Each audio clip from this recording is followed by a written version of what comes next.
ለኢን ሸከርቱም ለአዚደነኩም ብሏል። ካመሰገናችሁኝ ከኒዕማዬ እጨምርላችኋለሁ ስላለ አላህ ይጨምርልን ዘንድ ሁሌም ማመስገን አለብን። ማማረር አይጠበቅብንም። ከኛ በታች ስንቶች አሉና ማለት ነው። ስለዚህም የአላህን ኒዕማ ከካድን የባሰ ቁጣን ያስከትላል። ካመሰገን ደግሞ አላህ ከኒዕማው ይጨምርልናል። አመስጋኝ መሆን አለብን። አልኢንሳኑል ጃሂል መሃይም የሆነ ሰው ብዙ ጊዜ የራሱን ቀድር የጌታውን ታላቅነት የማይረዳ ጃሂል የሆነ ሰው የበኻሉ ወቅተል ጊና በሀብት ወቅት ስስታም ይሆናል።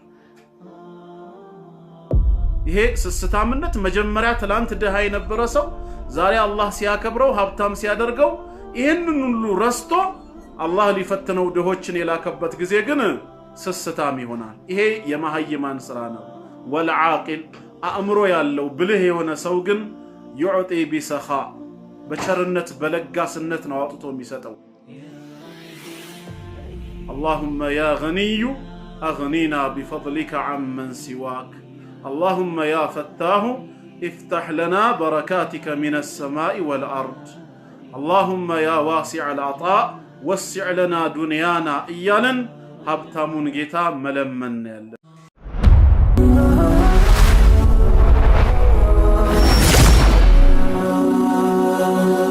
سبسكرايب بمرق بيتسب يهرو بالله من الشيطان الرجيم بسم الله الرحمن الرحيم الحمد لله رب العالمين الصلاة والسلام على رسول الله صلى الله عليه وسلم أما بعد فالسلام عليكم ورحمة الله وبركاته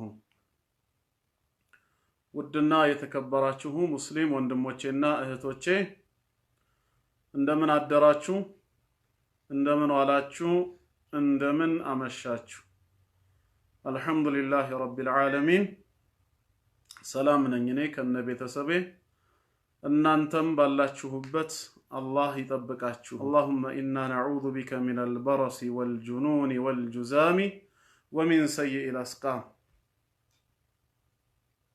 إن شاء الله እንግዲህ ያው ፈጣሪ አምላካችን አላህ ፍቃዱ ከሆነ ዛሬ የተወሰነች ደቂቃ ከናንተ ጋር በአንድ ሐዲስ ዙሪያ ቆይታ አደርጋለሁ። አላህ በቁርአኑ በሱረቱ ዛሪያት ቁጥር 55 ላይ አዑዙ ቢላሂ ሚነሽ ሸይጣኒር ረጂም ወዘክር ፈኢነ ዚክራ ተንፈዑል ሙእሚኒን አስታውስ ገስጽ ያንተ ማስታወስና መገሰጽ አማኞችን ይጠቅማቸዋልና ነው የሚለው። እኛ ሰዎች በባህሪያችን ረሺዎች ስለሆንን ስለምንሳሳት ስለምንዘነጋ አስታዋሽ ከገጠመን የሚያስታውስ ሰው ማስታወስ ለሙእሚኖች ጠቃሚ ስለሆነ እናስታውስ ዘንድ እንገሰጽ ዘንድ የተወሰነ ዚክራ ያስፈልገናል ማለት ነው። ለዚህም ነው ወዘክር ኢን ነፋዓቲ ዚክራ በማለት አላህ አስታውስ ማስታወስ ጠቃሚ በሆነበት መልኩ ሁላ ብሏል።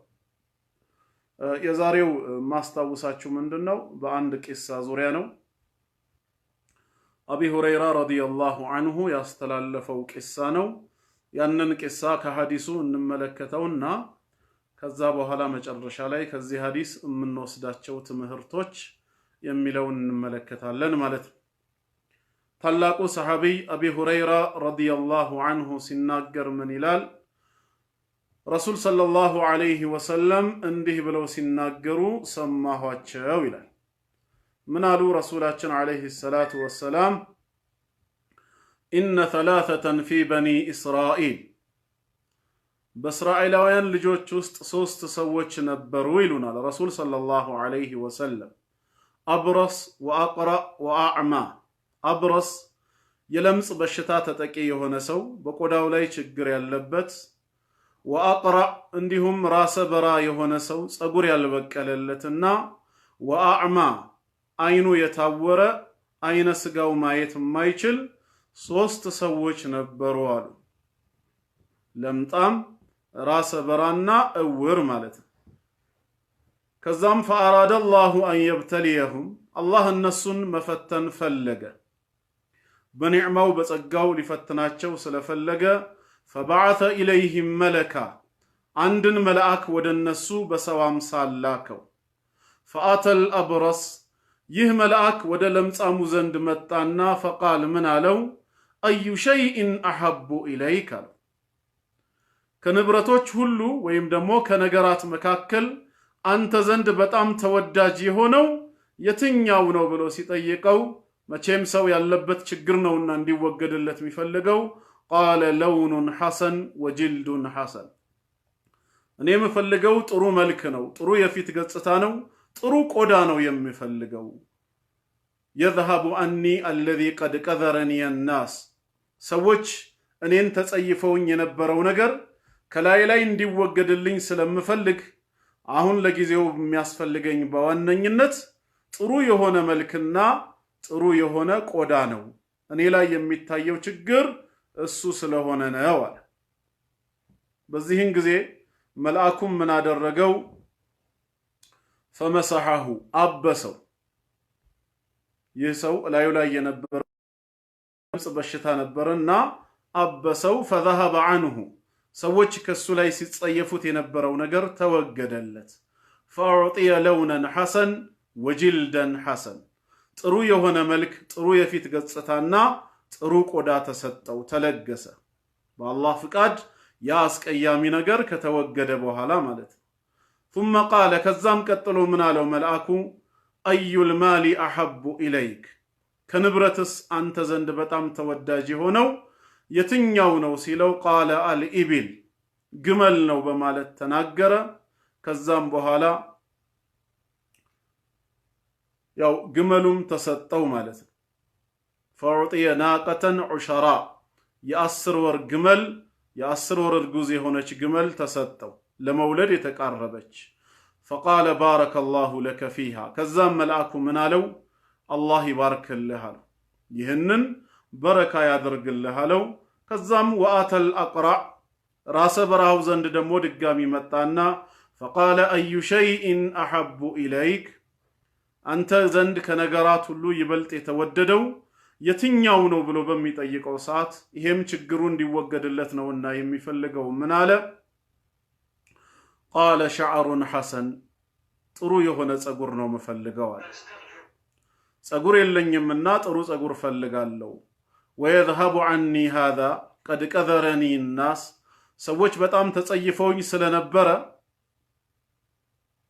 ከላይ ላይ እንዲወገድልኝ ስለምፈልግ ጥሩ የሆነ ቆዳ እንዲሰጠኝ ጥሩ የሆነ ጸጉር እንዲሰጠኝ ፈልጋለሁ አለ فمسحه ከዛም አበሰው فذهب عنه ያ ሰዎች ሲጸየፉበት የነበረው ነገር ከላዩ ላይ ተወገደለት ማለት فقال فأي المال أحب إليك ከንብረት አንተ ዘንድ በጣም የተወደደው የትኛው ነው ብሎ ሲጠይቀው قال البقر ላም ነው በማለትም እንዲሁ ተናገረ ከብት እንደሚፈልግ ገለጸ ማለት ነው ከዛም فأعطي بقرة حاملة ለመውለድ የተቃረበች እርጉዝ ላም ተሰጠው فقال بارك الله لك فيها الله እሷን ይባርክልህ በማለት ዱዓ አደረገለት وآتى الأعمى በሶስተኛ ጊዜ እውሩ ዘንድ መጣ ከዛም በኋላ فقال أي شيء أحب إليك አንተ ዘንድ ከነገራት የተወደደው የትኛው ነው ሲለው قال أن يرد الله إلي بصري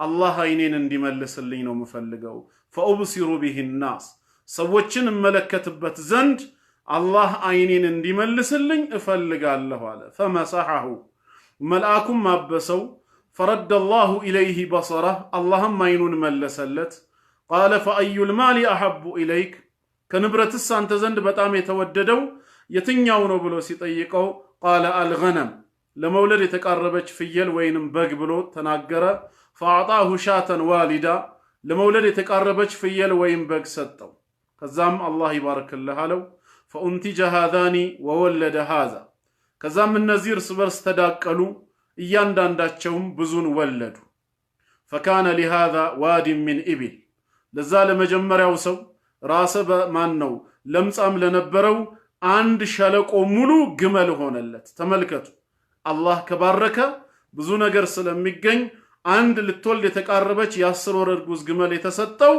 ከመዋለድ ብዛት የተነሳ በጊዜ ሂደት አንድ ሸለቆ ሙሉ ግመል ሆነ ወሊሃዛ ዋዲን ሚነል በቀር ይሄኛው ደግሞ አንድ ሸለቆ ሙሉ ከብት ሆነለት።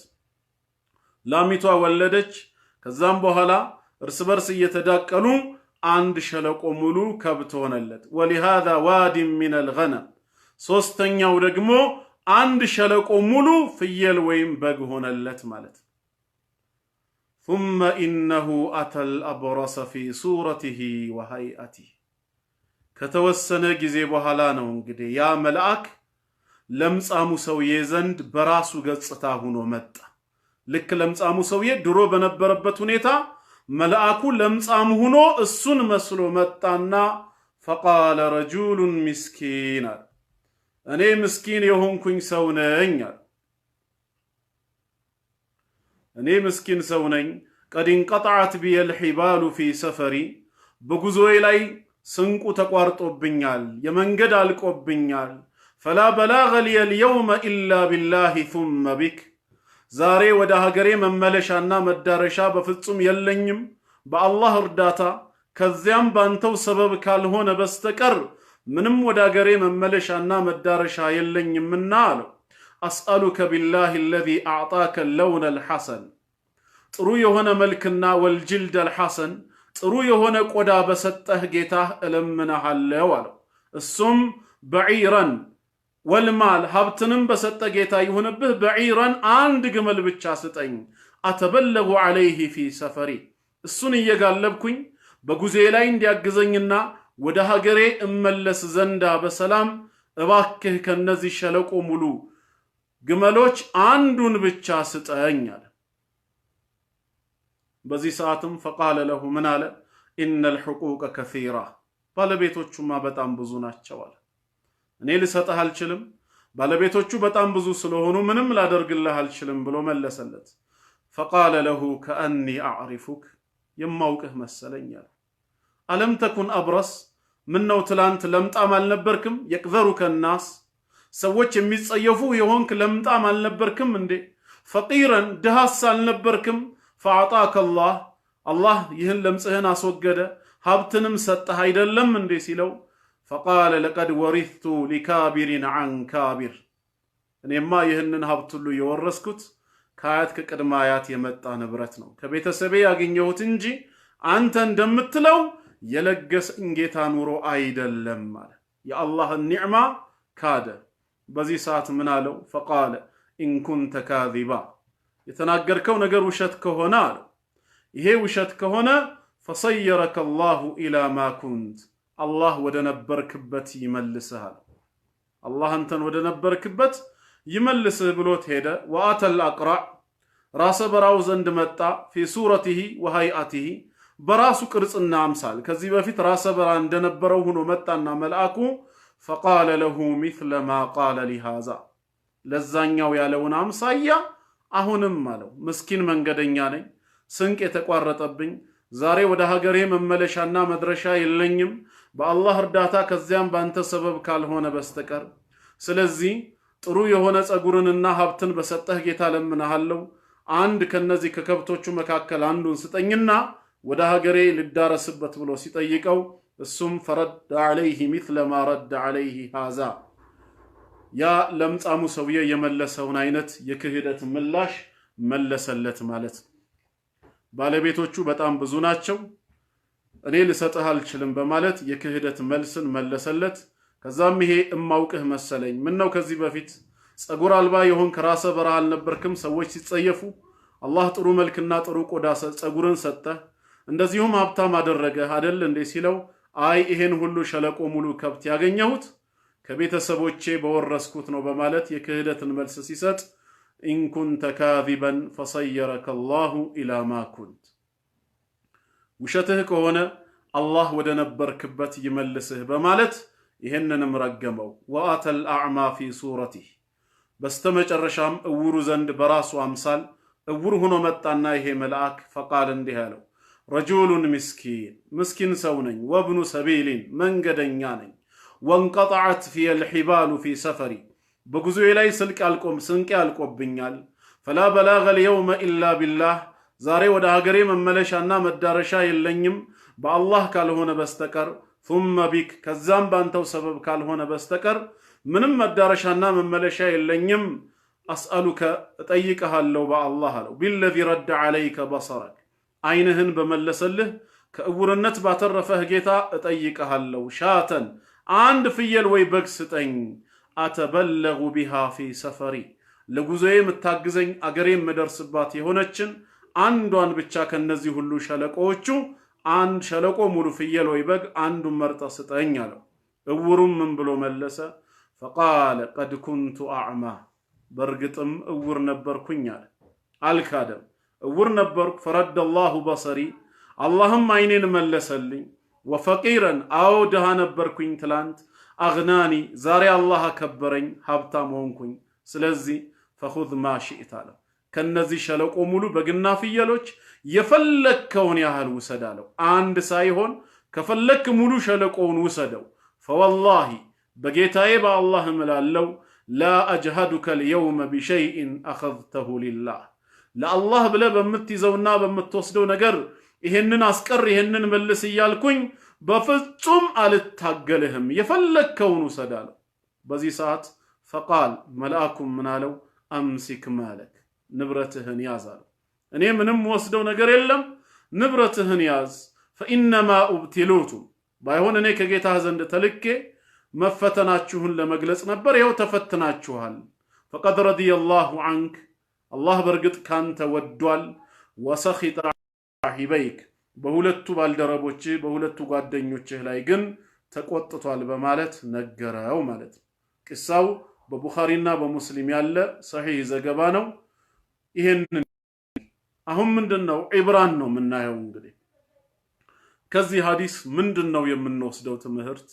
ምን እንገነዘባለን ከተባለ አንደኛ አላህ ባሮቹን እንደሚፈትን እንረዳለን ህይወት ፈተና ነች በዚህ ዓለም ላይ እስካለን ድረስ መፈተናችን አይቀርም አላህ ሞትና ህይወትን የፈጠረው ሊፈትነን ነው በተግባር ሊያበጥረን ነው እውነተኛ አማኝ ካስመሳዩ መልካም ሰሪ ከክፉ ሰሪ በተግባር ተበጥሮ እንዲወጣ አላህ ሞትና ህይወትን ፈተና አድርጎ ፈጥሯል ሱረቱል ሙልክ ላይ እንደገለጸው الذي خلق الموت والحياة ليبلوكم أيكم أحسن عملا الله موتنا ህይወትን የፈጠረው የትኛው ስራችሁ ይበልጥ ያማረ መሆኑን ሊሞክራችሁ ነው ይላል በራሱ ያውቃል ዓለማት ከመፈጠሩ በፊት ቂያማ እስከሚቆም ድረስ ከባሮቹ የሚገኙ ስራዎች የትኞቹ መልካም እንደሆኑ የትኞቹ መጥፎ እንደሆኑ አላህ አስቀድሞ ያውቃል ስላወቀም ነው በለውህል መህፉዝ ላይ ገና ዓለም ከመፈጠሩ በፊት አስቀድሞ ሁሉን ነገር ወስኖ የጻፈው ቀዳውል ቀደር ያደረገው ነገር ግን የሥራችንን ዋጋ እንድንቀበል አማኙም የእምነቱን ከሃዲዩም የክህደቱን ውጤት እንዲቀበል አላህ በተግባር ፈጠረን ሊያበጥረን በተግባር እንድንታይ ስለዚህ ሞትና ህይወትን የፈጠረው ሊፈትነን ነው መፈተን አይቀርም ማለት ነው ይሄንን ነው የምናምነው ፈተና እንዳለ ማለት ነው ሁለተኛ ደግሞ ሁሌም ሰው ይፈተናል ሲባል በመጥፎ ብቻ አይደለም በጥሩ በኸይር በኒዕማም ጭምር መፈተን አለ ማለት ነው አላህ ሱረቱል አንቢያ ቁጥር 35 ላይ እንዳለ ወአለይሂ ሰላም ወራህመቱላሂ ወበረካቱ ኩሉ ነፍሲን ዛኢቀቱል መውት እያንዳንዲቷ ነፍስ ሞትን ቀማሽ ነች ወነብሉኩም ቢልኸይሪ ወሸሪ ፊትና በመልካሙም በመጥፎም እንፈትናችኋለን ያለው ከተፈተነን በመጥፎ ብቻ አይደለም ማለት ነው በጥሩም ጭምር ነው የምንፈተነው ይሄንንም ማወቅ መቻል አለብን የታመምሽ ጊዜ ወይ የደህየሽ ጊዜ ወይም ሰላም ያጣሽ ጊዜ ብቻ አይደለም ፈተናው ጤነኛም የሆንሽ ጊዜ ሀብትንም ያገኘሽ ሰላምንም የተጎናጸፍሽ ጊዜ ፈተና ነው ፈተና ሲባል በሁለቱም አላህ ከፊል ባሮቹን ሀብት ይሰጣቸዋል በሀብት ሰበብ ይፈትናቸዋል ከፊሎቹን ደግሞ በድህነት ይፈትናቸዋል ከፊሉን በጤንነት ሌላውን በበሽታ አንዱን በሰላም ሌላውን በረብሻ በዚህ አይነት መንገድ ነው አላህ የሚፈትነው በተለያየ አይነት መንገድ ሁሌ አላህ እኛን ይፈትነናል ከኛ የሚጠበቀው ፈተናውን ለማለፍ ጥረት ማድረግ አለብን ሀብት የተሰጠን ጊዜ ሀብቱን የሰጠንን ጌታ አላህ መሆኑን አውቀን ሳንክድ አምነን አላህ ለሚወደው ነገር ማዋል መቻል አለብን ነገ እንደምታውቁት የውሙል ቂያማ ላ ተዙላ ቀደማ አብድን حتى يسأل عن 40 ስለ አራት ነገር ተጠይቀን ምላሽ ሳንሰጥ እግራችን አይንቀሳቀስም ከአራቱ አንዱ ምንድነው ሀብት ነው عن ماله ስለ ገንዘባችን እንጠየቃለን من اين اكتسبه ከየት ነው ያመጣው የሰበሰብከው ከዛ በኋላ ደግሞ وإلى أين أنفقه የት ነው የለገስከው በምን ተግባር ነው ያጠፋው በምን ነገር ላይ አውለዋል መጠየቃችን አይቀርም ስለዚህ ለሥራ በተሰማራንበት የውጭ ሀገር ላይ ሁሌም አላማችን ዱንያ ብቻ አይደለም መሆን ያለበት አኺራንም እናስብ ወንድም እህቶች በደንብ እናስብበት አላህ وابتغي فيما آتاك الله الدار الآخرة الله በሰጠህ ነገር የመጨረሻውን ዓለም አኺራን ፈልግበት ولا تنس نصيبك من الدنيا كدنيام درشهن اترسان يالو واحسن ወደ ሰዎችም ስራን አሳምር كما احسن الله اليك الله ወደ አንተ እንዳሳመረው ብሏል ስለዚህም በገንዘባችን አኺራን መፈለግ አለብን ሁሌ ገንዘብ ስናገኝ ከኪራይ ቤት ወጥተን የግል ቤት መግዛት ታክሲና አውቶቢስ ከመጋፋት ወጥተን የግል መኪና መግዛትን ብቻ አይደለም ማሰብ ያለብን ይሄም ጥሩ ነገር ነው የአኺራ ቤታችንን ጀነታችንንም ለማሳመር በገንዘባችን ጀነትን መፈለግ መቻል አለብን ሰደቃ አልহামዱሊላህ ሰደቃ በማውጣት ግዴታ የሆነውን ዘካም እንደዚሁ አመቱን ጠብቀን በመስጠት የመሳሰሉ ነገሮችን በማድረግ ምን ማድረግ አለብን በገንዘባችን አኺራን መፈለግ አለብን እንደዚሁም ጤና የተሰጠን ጊዜ ዚክር በማብዛት ዒባዳ በማብዛት በጤናችን አላህን መገዛት መቻል አለብን ማለት ነው ፈተና በሁሉም መንገድ ይመጣል በኸይርም በሸርም ይሄንንም መርሳት የለብንም ማለት ነው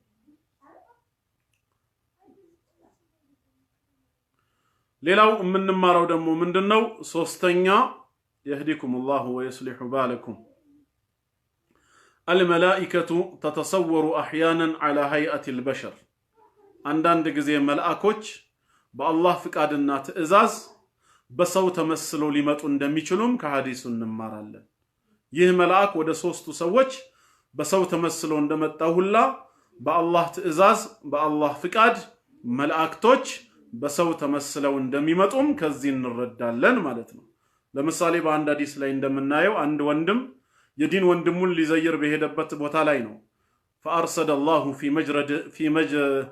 في مدرجته ملكا በጉዞ ላይ ቆሞ የሚጠብቀው መልአክን አላህ ላከለት ልክ ይህ ሰው በመንገዱ ሲያልፍ ያ ሰው ጠየቀው በሰው ተመስሎ የመጣው መልአክ ወዴት ትሄዳለህ ሲለው ወደዚህ መንደር አንድ ወንድም አለኝ አለው ምን ከሱ የምታገኘው ጥቅም ነገር አለ ሆይ ሲለው አይ ምንም ጥቅም የለኝም እኔ ለአላህ ብቻ ብዬ ስለወደድኩት ነው ሲለው ከአላህ ዘንድ ወደ አንተ ተልኬ መጥቻለሁ እሱን ለአላህ ብለህ እንደወደድከው አላህም ወድጄሃለሁ ብሎሃል ብሎ እንደነገረው መላእክት በአላህ ትእዛዝ በሰው ተመስለው እንደሚመጡም ከዚህ እንማራለን መርየም ዘንድ ጅብሪል አለይሂ ሰላም ሲመጣ ምን ሆኖ ነው የመጣው በሰው ተመስሎ ነው ማለት ነው ይሄንንም እንማራለን ማለት ነው ሌላ አራተኛ ደግሞ ከሐዲሱ ምን ተማራችሁ ብንባል لا شيء أحب للمبتلى بالمرض من ذهاب مرضه ومعافاته መቼም በበሽታ የተፈተነ ሰው ምንድነው እሱ ዘንድ የተወደደው ቢባል የተፈተነበት ነገር ከላዩ ላይ ከመወገድ የበለጠ ምንም የሚያስደስተው ነገር የለም ጤና ያጣ ሰው ምን ትፈልጋለህ በዚህ ሰዓት ቢባል ማንም ሀብት አይልም ወይም መኪና አይልም መጀመሪያ ጤናዬ ይመለስልኝ ሰው በተፈተነበት ነገር ነው ማለት እያንዳንዱ ሰው ስለዚህ በበሽታ የተፈተነ ሰው መጀመሪያ በሽታውን ከላዩ ላይ እንዲወገድለት መመኘቱንም በዛው እናያለን እግረ መንገድም አፊያን የመሰለ ምንም ነገር የለም ነብያችን ሰለላሁ ዐለይሂ ወሰለም አላህን ከለመናችሁት አይቀር ፈሰሉሁ العافያን ያሉ ጤናን ጠይቁት ብለዋል ጤናን የመሰለ ምንም ነገር የለም ለአንድ ባሪያ ከአላህ ዘንድ ጤናው ከተሰጠው ከዚህ የበለጠ ነገር የለም ብለዋል አላህ አሁንም ጤናችንን ይጠብቅልን ይሄም ሌላው ከሐዲሱ የምንወስደው ትምህርት ነው አምስተኛ الله هو الذي يعطي ويمنع من ተማራችሁ ከሐዲሱ ብንባል የሚሰጥም የሚይዝም አላህ ብቻ ነው ይሄንን እንማራለን ويغني ويفقر የፈለገውን ሀብታም የሚያደርግ የፈለገውን የሚያደህይ አላህ ብቻ ነው አላህ ላንተ ለቀቀውን ሀብትና ገንዘብ ማንም ካንተ ሊወስደው አይችልም አላህ ባንተ ላይ የያዘብህን ንብረት ማንም ሊለቅልህ አይችልም። ይሄንኑም ትምህርት እናገኛለን። ጌታችን በሱረቱ ፋጢር ላይ ስለራሱ ነግሮናል። 35ኛ ሱረቱ ፋጢር ላይ አላህ በቃሉ ሲናገር ማ የፍተሂላሁ ሊናሲ ሚን ረሕመቲን ይላል። ቁጥር 2 ላይ አላህ ለሰዎች ከራህመቱ ከእዝነቱ የሚከፍትላቸውን ነገር ፈላ ሙምሲከ ለሃ ማንም ሊይዘው ሊያስቀረው አይችልም። ወማ ዩምሲክ አላህ የያዘውንና ያለቀቀውን ፈላ ሙርሲለ ለሁ ሚን ባዕድ ማንም ሊለቀው ሊሰጥ አይችልም ይላል። ስለዚህ ማዳህየትም ሆነ ሀብታም ማድረግ መስጠትም ሆነ መከልከል የአላህ የጌትነት ስልጣኑ ነው። የሚሰጥም አላህ ነው፣ የሚከለክልም አላህ ነው። ሀብታም የሚያደርግም የሚያደህይም አላህ መሆኑን ነው የምናውቀው። ያንን ካወቅን ምን ማድረግ አለብን? ልመናችን ሁሉ ጌታችንን አላህ ብቻ መሆን አለበት። አላሁመ ያ ገኒዩ አግኒና ቢፈድሊከ ዐመን ሲዋክ አላሁመ ያ ፈታሁ ኢፍተሕ ለና በረካቲከ ሚነ ሰማኢ ወልአርድ አላሁመ ያ ዋሲዐል ዐጣእ ወሲዕ ለና ዱንያና እያልን ሀብታሙን ጌታ መለመን ያለብን። ያ አዩሃ ናሱ አንቱሙል ፉቀራኡ ኢለላህ ይላል። እናንተ ሰዎች ሆይ ይላል። ወልኺጣቡ የተወጀህ ኢላ ቢልጌት ወአምሳሊሂ ወሸይኽ አላሙዲን። እናንተ ሰዎች ሆይ ሲል ቢልጌትም ይካተታል፣ ሸይኽ አላሙዲንም ይካተታሉ። አንቱሙል ፉቀራኡ ኢለላህ ሁላችሁም ወደ እኔ ከጃዮች ድሃ ናችሁ ነው ያለው። ሀብታም አይደላችሁም። እኔ ዘንድ ከጃዮች ከኔ የማትብቃቁ ሁሌም ከኔ ፈላጊ የሆናችሁ ድሃ ናችሁ። ወላሁ ሁወል ገኒይ የተብቃቃው ሀብታም አልሐሚድ ምስጉንም እኔ ነኝ ይላል። ጌታችን ከፍጡሩ ምንም የሚፈልገው ነገር የለም፣ በራሱ የተብቃቃ ነው። እኛ ግን ከአላህ መብቃቃት አንችልም። በህይወት ለመኖር የሱ ጥበቃ ያስፈልገናል። ጤናችንም እንዲቆይ ሁሉም ነገር የሱ ጥበቃ ያስፈልገናል። ምግባችንን እንኳን አልቻልንም። አላህ ነው ከላይ ዝናብን እያወረደ ምንጠጣው፣ ከታች እጽዋትን እያበቀለ እንስሳትን እየፈጠረ ብሉ ተመገቡ የሚለን እርሱ ነው። ከጌታችን ተገልለን ውሃችንንም ምግባችንንም እንኳን አልቻልንም። ስለዚህ ምንድነን? ድሃ ነን። እከሌ ሀብታም ነው የሚባለው ኒስብይ ነው፣ አንጻራዊ ነው። ከሱ በታች ካሉት ሰዎች አንጻር ሲታይ እሱ ያለው ነገር ሀብታም ያሰኘዋል እንጂ ሐቂቃ ሀብታም አላህ ብቻ ነው፣ ከሱ ውጪ ማንም የለም። ስለዚህም የሚሰጥም የሚነሳ አላህ ብቻ መሆኑን እንረዳለን ማለት ነው። 6ኛ ከሐዲሱ ምን ትምህርት ተማርን ቢባል ሚነ ተውሂድ ወልአደቢ አን ቱንሰበ ሽፋኡ ወልጊና ኢለላህ ወህደህ።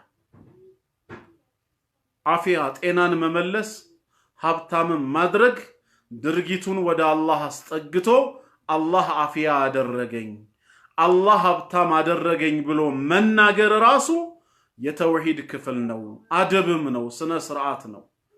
ሐኪም አዳነኝ አንልም። አጎቴ አከበረኝ ሀብታም አረገኝ አንልም። የታመመን ሰው ሐኪም የማዳን አቅም የለው። መድኃኒት ሊያዝለት ይችላል፣ መድኃኒትን ሊሰጠው ይችላል። ያ መድኃኒት ግን በሰውየው ሰውነት ውስጥ ገብቶ እንዲሰራ የሚፈቅደው ጌታ አላህ ብቻ ነው። ስለዚህ የማዳንን ተግባር ሁሌም ወደ ሰው ሳይሆን ወደ ጌታ አላህ ነው ማስጠጋት ያለብን። የሚያድን አላህ ነው። ሐኪሞች ካላቸው ልምድ በመነሳት መድኃኒት ሊጽፉልን መድኃኒት ሊያዙልንና ሊሰጡን ይችላሉ። ያ መድኃኒት ግን እኛ እንድንድንበት ሰበብ ሆኖ መስራት አለመስራቱን የሚወስነው ግን ማን ነው? አላህ ብቻ ነው። አላህ ካልፈቀደ መድኃኒቱ ራሱ በሽታ ሆኖ ሊገለንም ይችላል። ስለዚህም ሁሌም የማዳንን ጉዳይ ወደ አላህ ነው ማስጠጋት ያለብን። አባታችን ኢብራሂም አለይሂ ሰላም ወኢዛ መሪቱ ፈሁወ የሽፊን ያለው በታመምኩ ጊዜ እርሱ ያድነኛል ብሎ የማዳንን ስራ ወደ አላህ ነው ያስጠጋው። ጌታችን ብቻውን አዳኝ መሆኑን ልናምን ይገባል። የተውሂድም የአደብም ክፍል ነው። እዚህ ቦታ ላይም መልአኩ አበሰ እንጂ ምንም ያደረገው ነገር የለም። ግን ሲያብሳቸው አላህ ራሰ በረሃነቱን፣ ለምጣምነቱን፣ እውርነቱን አስወገደላቸው። የማዳን ስራ ወደ አላህ መጠጋት አለበት። ልክ እውሩ እንዳለው ቀድ ኩንቱ አዕማ ፈረደላሁ በሰሪን ያለው በርግጥም እውር ነበርኩኝ ግን አላህ አይኔን መለሰልኝ ነው ያለው። አው ፋጡማ ለጤንነት ሲባል ሰበቡን እናደርሳለን። ፋጡማ ሰይድ ሰበቡ ምንድነው? መድኃኒትን እንጠቀማለን። የሚያድን ግን አላህ ነው። የህክምና ባለሙያው ወይም መድኃኒቱ አዳነን አንልም። ያዳነን አላህ ነው። የወሰድነው መድኃኒትስ ወይም ያማከርነው ባለሙያ ከተባለስ እነሱ ሰበብ ሆነው ነው የሰጡን። አላህ ነው የሚያድነው ነው የምንለው። ሰባተኛ ሌላው ከሐዲሱ ምን አይነት ትምህርት እንወስዳለን ሲባል አልኢንሳኑል ጃሂል መሐይም የሆነ ሰው ብዙ ጊዜ የራሱን ቀድር የጌታውን ታላቅነት የማይረዳ ጃሂል የሆነ ሰው የበኻሉ ወቅት አልጊና በሀብት ወቅት ስስታም ይሆናል። ይሄ ስስታምነት መጀመሪያ ትላንት ድሃ የነበረ ሰው ዛሬ አላህ ሲያከብረው ሀብታም ሲያደርገው ይሄንን ሁሉ ረስቶ አላህ ሊፈትነው ድሆችን የላከበት ጊዜ ግን ስስታም ይሆናል። ይሄ የመሐይማን ስራ ነው።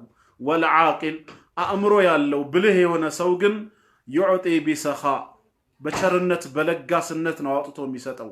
ሙተዘኪረን ቀውለ ነቢይ ሰለላሁ ዐለይሂ ወሰለም እንዲህ የሚለውን የነቢያችንን ሰለላሁ ዐለይሂ ወሰለም ንግግር እያስታወሰ ማ ሚን የውሚን ዩስቢሑ ልዒባዱ ፊህ ኢላ መለካን የንዚላን አሉ ሰለላሁ ዐለይሂ ወሰለም። ሰዎች በሚያነጉበት በማንኛውም ቀን ሁለት መላእኮች ቢወረዱ እንጂ ዝም ብሎ ቀኑ አይነጋም አሉ። ሌሊቱ ሲነጋ በዛ ንጋት ላይ ሁለት መላእኮች ይወረዳሉ። እሺ ከዛስ ምን ይላሉ? ፈየቁሉ አሐዱሁማ አንደኛው ምን ይላል? አላሁመ አዕጢ ሙንፊቀን ኸለፋ አላህ ወይ ለሚሰጥ ለሚለግስ ተካለት ብሎ ዱዓ ያደርጋል። ወየቁሉ الآخر ሁለተኛው ደግሞ ምን ይላል? አላሁመ አዕጢ ሙምሲከን ተለፋ የሚጨብጥንና የሚሰስትን ክስረትን ጥፋትን ስጠው ይላል ማለት ነው። ብልህ የሆነ ሰው ዱዓ ከሚደረግለት እንጂ ከሚደረግበት ላለመሆን ሁሌም ይሰጣል ማለት ነው። ይሄው የመላእኩ ዱዓም አላህ ይባርክልህ የሚለው ያንን ያሳየናል ማለት ነው። ሌላው ደግሞ እንደዚሁም በስምንተኛ ደረጃ ያመሰገነ ሰው አላህ የሰጠውን ኒዕማ አመስግኖ የተቀበለ አላህ በኒዕማ ላይ ኒዕማን ይጨምርለታል። እኛም በተሰጠን ነገር አላህን ማመስገን አለብን። ለኢን ሸከርቱም ለአዚደነኩም ብለዋል። ካመሰገናችሁኝ ከኒዕማዬ እጨምርላችኋለሁ ስላለ አላህ ይጨምርልን ዘንድ ሁሌም ማመስገን አለብን። ማማረር አይጠበቅብንም። ከኛ በታች ስንቶች አሉና ማለት ነው። ስለዚህም የአላህን ኒዕማ ከካድን የባሰ ቁጣን ያስከትላል። ካመሰገን ደግሞ አላህ ከኒዕማው ይጨምርልናል። አመስጋኝ መሆን አለብን። አስረኛና የመጨረሻው ደግሞ ከሐዲሱ የምንወስደው ትምህርት ምንድነው? አልሙእሚኑ የፊ ቢማ ወዐድ ሙእሚን ቃል ኪዳኑን ሁሌ የሚሞላ ነው። ሙናፊቅ ነው ቃል ኪዳኑን የሚያፈርሰው። ስለዚህ ሁሌም በቃል ኪዳናችን እንሙላ። አላህ የሰጠንን እያመሰገንን እንስጥ። መካድ ማስተባበል የለብንም። አላህ እንግዲህ ጤናቸው ተጠብቆ ሀብትንም ለግሷቸው በሱ መንገድ ከሚለግሱ መልካም ባሮቹ አላህ ያድርገን። የመጣብንንም በላ አላህ ያንሳልን። መስጂዶቻችንም በቅርብ ጊዜ ውስጥ የሚከፈቱ በአላህ ቤት ተሰብስበን ዒባዳን በአግባቡ የምናከናውን ባሮቹ ያድርገን። ስላዳመጣችሁኝ ጀዛኩሙላሁ ኸይራ። ወሰላሙ ዐለይኩም ወረሕመቱላሂ ወበረካቱሁ።